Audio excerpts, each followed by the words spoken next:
Welcome to day 2 of rearranging formula. So let's take a look at what happens if the term you're trying to isolate to be the subject is actually negative. So the first one, again, just watch what I'm doing. When I'm done, pause the video, write everything down, interpret it yourself, then move on to the we do question. It's the best way to do it. All right, I need to isolate y to make y the subject of the formula. What you're noticing about y, though, is it is negative. It's a negative term. So here is what I always do. If I ever get a term that's negative and that's the one I want to isolate, I always add it to the other side because dealing with positives is much easier than dealing with negatives. Okay, now my y is positive. I'll just take away this x. And there you have it. There's your answer. So if y is the subject of the formula, it'd be y equals a minus x for full marks. Okay, can you try this one? Can you please make x the subject of the formula? All right, let's see if we got it. So first step is you noticing your term that has x in it is negative, so you add it to the other side. 5b equals a plus x. All I need to do is just isolate this x now that it's positive, so I would take a away from both sides.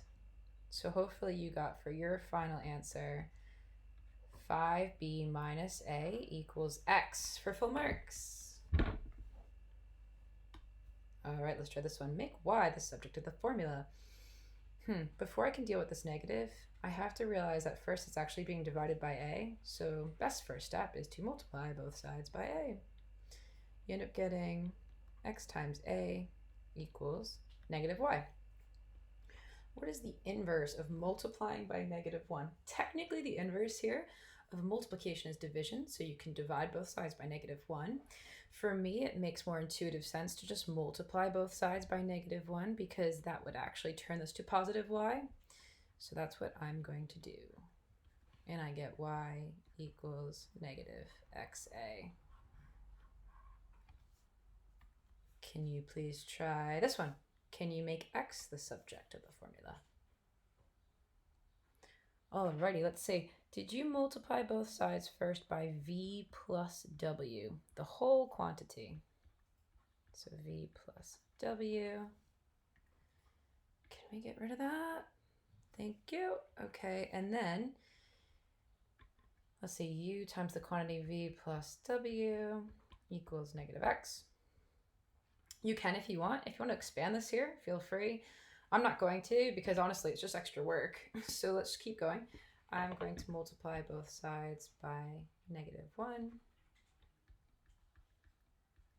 So I get negative u times the quantity v plus w equals x. Again, that is a correct solution. Or if you would like to distribute that, you can. It's equivalent. So you would get negative uv minus uw equals x. So either of those would be acceptable. Perfect. All right, last one. I need to make y the subject. Again, it's in a fraction, so we need to get rid of this a before we can deal with the fraction. So step 1, add the a to the other side.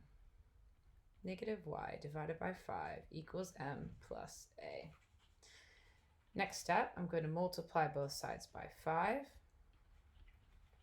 to get negative y equals 5 times the quantity m plus a. Again, distribute if you want. Last step, multiply both sides by negative 1 to get y equals negative 5 times the quantity m plus a.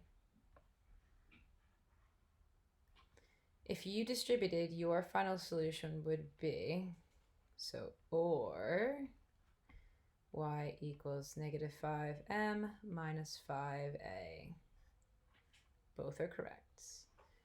All right, here's your final question for today.